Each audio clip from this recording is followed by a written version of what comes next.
Group D പരീക്ഷയ്ക്ക് വേണ്ടി നിങ്ങൾ എല്ലാവരും നല്ല അടിപൊളിയായിട്ട് പഠിച്ചുകൊണ്ടിരിക്കുകയാണെന്ന് എനിക്കറിയാം. നമ്മൾ പഠിച്ചുകൊണ്ടിരിക്കുമ്പോൾ തന്നെ അല്ലെങ്കിൽ നമ്മളൊരു പരീക്ഷ എഴുതി കഴിയുമ്പോൾ തന്നെ ആദ്യം നമ്മളുടെ മനസ്സിലേക്ക് വരുന്ന ഒരു ചോദ്യമാണ് കട്ട് ഓഫ് എന്ന് പറയുന്നത്. നമ്മൾ ഏതൊരു എക്സാം എഴുതിയാലും ആദ്യം ചിന്തിക്കും എന്താണ്, ഞാൻ നല്ല രീതിയിൽ എക്സാം എഴുതിയിട്ടുണ്ട്, എനിക്ക് ഈ ഒരു കടമ്പ കടക്കാൻ പറ്റുമോ, എത്രയായിരിക്കും എൻ്റെ കട്ട് ഓഫ് വരാനായിട്ട് പോകുന്നത്. അപ്പോൾ ഒരുപാട് കുട്ടികൾക്കുള്ള ഒരു സംശയമാണ്. നമ്മുടെ കഴിഞ്ഞ ഗ്രൂപ്പ് ഡി പരീക്ഷ എന്ന് പറയുന്നത് ഏകദേശം 32,000-ഓളം വേക്കൻസി, അതായത് കണ്ടില്ലേ 32,000-ഓളം വേക്കൻസി ആയിരുന്നു 2025 ഗ്രൂപ്പ് ഡി വിളിച്ചപ്പോൾ നമുക്ക് ഉണ്ടായിരുന്ന ആ ഒരു വേക്കൻസികളുടെ എണ്ണം 32,000 ആയിരുന്നു. ഇനി സ്വാഭാവികമായിട്ടും കോമ്പറ്റീഷൻ ലെവൽ എന്ന് പറയുന്നത് ഹൈ ആയിരുന്നു. അതിന് തൊട്ട് മുന്നേയുള്ള വർഷത്തെ അപേക്ഷിച്ച് കോമ്പറ്റീഷൻ ലെവൽ എന്ന് പറയുന്നത് ഹൈ ആയിരുന്നു. ഒരു കാലഘട്ടം വരെ SSC പരീക്ഷകൾ അറ്റൻഡ് ചെയ്യുന്ന SSC RRB പരീക്ഷകൾ അറ്റൻഡ് ചെയ്യുന്ന കുട്ടികളുടെ എണ്ണം എന്ന് പറയുന്നത് കുറവായിരുന്നു. എന്നാൽ ഇപ്പോൾ ഒരു 4-5 വർഷങ്ങളായിട്ട് നമ്മുടെ SSC എക്സാമുകൾ അല്ലെങ്കിൽ RRB എക്സാമുകൾ എഴുതാൻ പോകുന്ന കുട്ടികളുടെ എണ്ണം എന്ന് പറയുന്നത് ഗ്രാജുവലി എന്ത് ചെയ്യുന്നുണ്ട്, കൂടി വരുന്നുണ്ട്. അതായത് ഈ ഒരു പരീക്ഷകളുടെ സാധ്യതകളെ പറ്റി എല്ലാവരുടെ മുന്നിലേക്കും ഇപ്പോഴാണ് കൂടുതലായിട്ടും എത്തുന്നത്. അതുകൊണ്ട് തന്നെ കുട്ടികളുടെ അല്ലെങ്കിൽ അപേക്ഷകരുടെ എണ്ണം എന്ന് പറയുന്നത് എല്ലാ വർഷവും കൂടിക്കൊണ്ടിരിക്കുന്നതാണ്. റെയിൽവേയുടെ ആ ഒരു സാലറി അലവൻസ് അതെല്ലാം നോക്കുമ്പോഴത്തേനും സ്വാഭാവികമായിട്ടും നമുക്ക് കുറച്ചും കൂടെ പ്രിഫറൻസ് കൂടുതലുള്ളത് PSC എക്സാമുകൾ അപേക്ഷിച്ച് SSC എക്സാമുകൾ അല്ലെങ്കിൽ RRB എക്സാമുകൾക്കായിരിക്കും. സാധാരണ എന്താണ്, വേക്കൻസി കൂടുതലായിരിക്കും, അല്ലെങ്കിൽ നമുക്ക് പെട്ടെന്ന് തന്നെ എന്ത് ചെയ്യുകയാണ്, നമ്മൾ ഒരു പോസ്റ്റിലേക്ക് എത്താൻ അല്ലെങ്കിൽ നമുക്ക് ആ ഒരു നമ്മുടെ ഈ പറയുന്ന എല്ലാ പ്രോസസ്സും എല്ലാം നടന്ന് നമുക്കൊരു ജോലിയിലേക്ക് പെട്ടെന്ന് പ്രവേശിക്കാനായിട്ടൊക്കെ പറ്റുന്നത് ഈ തരത്തിൽ കേന്ദ്ര ഗവൺമെന്റിന്റെ എക്സാമുകളിലാണ്. അപ്പൊ അതുകൊണ്ട് തന്നെ സ്വാഭാവികമായിട്ടും സാലറി സ്കെയിലൊക്കെ കൂടുതലുള്ള കേന്ദ്ര ഗവൺമെന്റ് എക്സാമുകൾ കുട്ടികൾ ഇന്ന് ചൂസ് ചെയ്യുന്നത് കൂടുതലാണ്. അപ്പൊ അപേക്ഷകരുടെ എണ്ണം എന്ന് പറയുന്നത് ഓരോ വർഷം കൂടുമ്പോഴും ഇത്തരത്തിലുള്ള SSC എക്സാമുകളിലായാലും RRBയുടെ പല എക്സാമുകളിലായാലും എല്ലാ വർഷത്തെക്കാളും കൂടി വരികയാണ്. അപ്പോൾ നമ്മുടെ കഴിഞ്ഞ വർഷത്തെ കേസ് എടുക്കുമ്പോൾ 32,000 ആയിരുന്നു നമ്മളുടെ വേക്കൻസി എന്ന് പറയുന്നത്. RRB വിളിച്ച ഗ്രൂപ്പ് ഡി പരീക്ഷയിൽ വേക്കൻസികളുടെ ടോട്ടൽ എണ്ണം എന്ന് പറയുന്നത് 32,000 ആയിരുന്നു. എക്സാം എഴുതിയ കുട്ടികൾക്കറിയാം, സ്വാഭാവികമായിട്ടും ഒരു ഈസി മോഡറേറ്റ് ലെവലിലുള്ള എക്സാം ആയിരുന്നു. ഒത്തിരി ഷിഫ്റ്റുകളിലായിട്ടായിരുന്നു എക്സാം നടന്നത്. ഒത്തിരി ഷിഫ്റ്റുകളിലായിട്ട് എക്സാം നടന്നാലും അത്ര ഭയങ്കര പാടുള്ള എക്സാമുകളൊന്നും അല്ല. സ്വാഭാവികമായിട്ടും ഗ്രൂപ്പ് ഡി പരീക്ഷ എന്ന് പറയുന്നത് അത്യാവശ്യം എളുപ്പത്തിൽ ക്രാക്ക് ചെയ്യാൻ പറ്റുന്ന ഒരു പരീക്ഷയാണ്. നല്ല രീതിയിൽ മാത്സും അല്ലെങ്കിൽ കറണ്ട് അഫയേഴ്സ് ബാക്കിയുള്ള ഫണ്ടമെന്റൽ ആയിട്ടുള്ള കാര്യങ്ങളൊക്കെ പഠിച്ചു കഴിഞ്ഞാൽ ഒരുവിധം നമുക്ക് ആ ഒരു സബ്ജക്റ്റുകളൊക്കെ തരണം ചെയ്ത് നമ്മുടെ CBT 1 എക്സാം ക്ലിയർ ചെയ്യാനായിട്ട് പറ്റും. പിന്നീടുള്ള കടമ്പ എന്ന് പറയുന്നത് ഫിസിക്കലാണ്.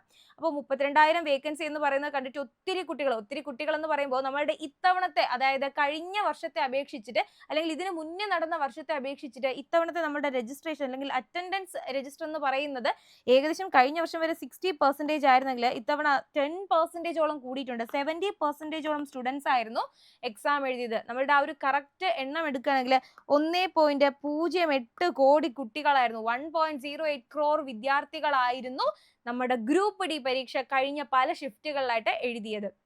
അപ്പോൾ ഇത്രയും കുട്ടികൾ, അതായത് നമ്മളുടെ കോമ്പറ്റീഷൻ ലെവൽ എന്ന് പറയുന്നത് കൂടുതലാവുമ്പോൾ സ്വാഭാവികമായിട്ടും ഈ ഒരു 32,000 വേക്കൻസിക്ക് വേണ്ടിയിട്ടാണ് ഇത്രയും കുട്ടികൾ മത്സരിക്കുന്നത് അല്ലെ. 32,000 വേക്കൻസിക്കാണ് ഈ 1.08 കോടി വിദ്യാർത്ഥികൾ അല്ലെങ്കിൽ ഉദ്യോഗാർത്ഥികൾ മത്സരിക്കുന്നത്.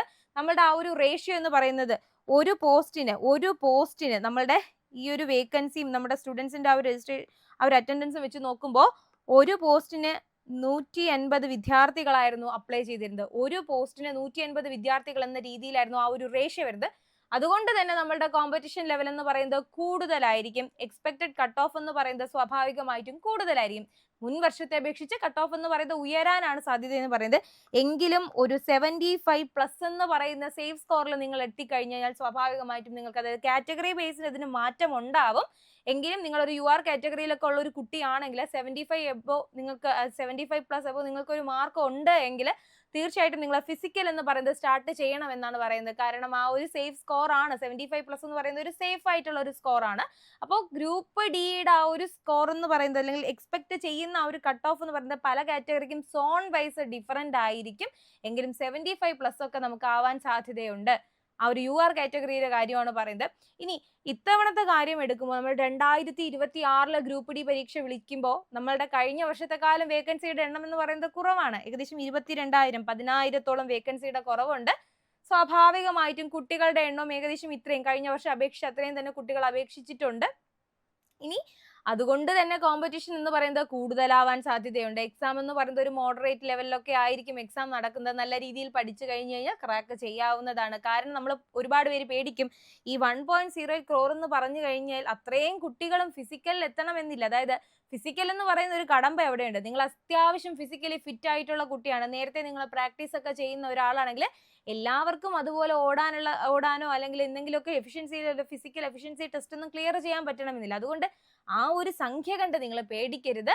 നിങ്ങൾ എന്ത് ചെയ്യുക, അപ്ലൈ ചെയ്തവരാണെങ്കിൽ പഠിക്കാൻ തന്നെ ശ്രമിക്കുക. 22,000 എന്ന് പറയുന്നത് ചില്ലറ വേക്കൻസി അല്ല. നമ്മുടെ PSCയിലൊക്കെ ചില 3ഉം 4ഉം പോസ്റ്റിന് വേണ്ടിയിട്ടാണ് ലക്ഷക്കണക്കിന് ഉദ്യോഗാർത്ഥികൾ എഴുതുന്നത്. അപ്പൊ അതുകൊണ്ട് 22,000 വേക്കൻസി എന്ന് പറയുന്നത് നമുക്ക് എന്തല്ല, ഒരു ചെറിയ വേക്കൻസി അല്ല. അടിപൊളിയായിട്ട് പഠിച്ചു കഴിഞ്ഞാൽ സ്വാഭാവികമായിട്ടും നിങ്ങൾക്ക് എന്ത് ചെയ്യാം, അതിലൊരാളായിട്ട് മാറാനായിട്ട് കഴിയും. 2025 ഗ്രൂപ്പ് ഡി പരീക്ഷ എഴുതി റിസൾട്ട് കാത്തിരിക്കുന്ന ഒരുപാട് കുട്ടികളുണ്ട്. അപ്പൊ ഇത്രയും കാലമായിട്ട്, അതായത് റിസൾട്ട് വൈകുന്നത് കൊണ്ട് തന്നെ അവർ എന്ത് ചെയ്തിട്ടുണ്ടായിരിക്കാം, സ്വാഭാവികമായിട്ടും 2026 ഗ്രൂപ്പ് ഡി പരീക്ഷയ്ക്ക് വേണ്ടിയിട്ട് അപ്ലൈ ചെയ്തിട്ടുണ്ടായിരിക്കാം. ഇനി നമ്മുടെ ഈ ഒരു ഗ്രൂപ്പ് ഡി പരീക്ഷയുടെ 2025 നടന്ന ഗ്രൂപ്പ് ഡി പരീക്ഷയുടെ ആ ഒരു കേസിന്റെ വിധിയൊക്കെ വന്ന് സ്വാഭാവികമായിട്ടും ഒരു മാസം ആകുമ്പോൾ റിസൾട്ട് വരും. റിസൾട്ട് വരുമ്പോൾ ഇപ്പൊ അപ്ലൈ ചെയ്തിരിക്കുന്നതിൽ ഏകദേശം 25% കുട്ടികൾ എന്ത് ചെയ്യും, ആ ഒരു ലിസ്റ്റിൽ ഉൾപ്പെട്ട് അവർ ജോലിയിൽ കയറി അങ്ങ് പൊക്കോളും. അപ്പൊ നിങ്ങളുടെ സാധ്യത എന്ന് പറയുന്നത് അവിടെ കൂടുകയാണ്. അപ്പൊ അതുകൊണ്ട് കഴിഞ്ഞ വർഷം 32,000 ഉള്ളൂ, ഇത്തവണ 22,000. കഴിഞ്ഞ വർഷം 32,000 വേക്കൻസി ഉണ്ടായിരുന്നു, ഇത്തവണ 22,000 വേക്കൻസി ഉള്ളൂ. കോമ്പറ്റീഷൻ ലെവൽ കൂടുതലാണ് എന്ന് കരുതി മടി പിടിച്ചിരിക്കരുത്.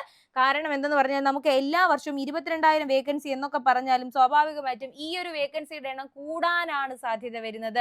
നമ്മൾ അടിപൊളിയായിട്ട് പഠിച്ചു കഴിഞ്ഞ് കഴിഞ്ഞാൽ തീർച്ചയായിട്ടും നമുക്ക് എന്ത് ചെയ്യാൻ പറ്റും, 75 എബോ എന്ന് പറയുന്ന ആ ഒരു സേവ് സ്കോറിൽ എത്താനായിട്ട് കഴിയും. ഫിസിക്കൽ എന്ന് പറയുന്ന ഒരു ബാരിയർ കൂടെ അതിന്റെ ഇടയിൽ വരുന്നുണ്ട്. നിങ്ങൾ അടിപൊളിയായിട്ട് പഠിക്കുമായിരിക്കും, നിങ്ങൾ ഫിസിക്കലിൽ വീക്ക് ആണെങ്കിൽ ചിലപ്പോൾ നിങ്ങൾക്ക് എന്ത് ചെയ്യാൻ പറ്റില്ല, ഈ ഒരു എക്സാം ക്ലിയർ ചെയ്യാനായിട്ട് പറ്റില്ല. നിങ്ങൾ റിട്ടേൺ എക്സാമിന് ഒരു ആവറേജ് മാർക്ക് എടുത്ത് ജസ്റ്റ് കട്ട് ഓഫ് കിട്ടിയ ഒരു കുട്ടിയാണ്, നിങ്ങൾ ഫിസിക്കലി ഫിറ്റ് ആയിട്ടുള്ള ഒരാളാണ്, നിങ്ങൾക്ക് ഈസി ആയിട്ട് ആ ഒരു എക്സാമിന് അല്ലെങ്കിൽ ഗ്രൂപ്പ് ഡിയെ തരണം ചെയ്ത് ജോലി കിട്ടാനായിട്ട് സാധിക്കുന്നതാണ്. അതുകൊണ്ട് നല്ല അടിപൊളിയായിട്ട് ഗ്രൂപ്പ് ഡി പരീക്ഷയ്ക്ക് വേണ്ടി ഇതുവരെ പഠിച്ചു തുടങ്ങിയിട്ടില്ലെങ്കിൽ പഠിച്ചു തുടങ്ങിക്കോ.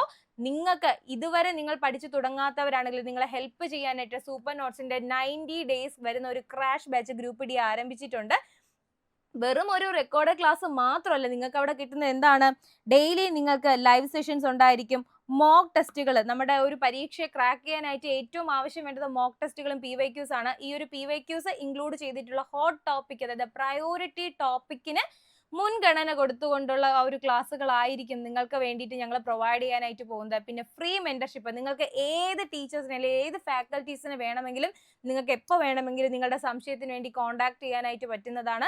ഫ്രീ മോക്ക് ടെസ്റ്റുകളുണ്ട്, ഫ്രീ ലൈവ് ടെസ്റ്റുകളുണ്ട്, ലൈവ് സെഷൻസ് ഉണ്ട്. അപ്പോൾ അതുകൊണ്ട് ഈ വരുന്ന 90 ദിവസം അല്ലെങ്കിൽ 3 മാസമെങ്കിലും നല്ല അടിപൊളിയായിട്ട് പഠിച്ച് വരുന്ന ഗ്രൂപ്പ് ഡി പരീക്ഷ ക്രാക്ക് ചെയ്യാനായിട്ട് നിങ്ങൾ തയ്യാറായിക്കോ.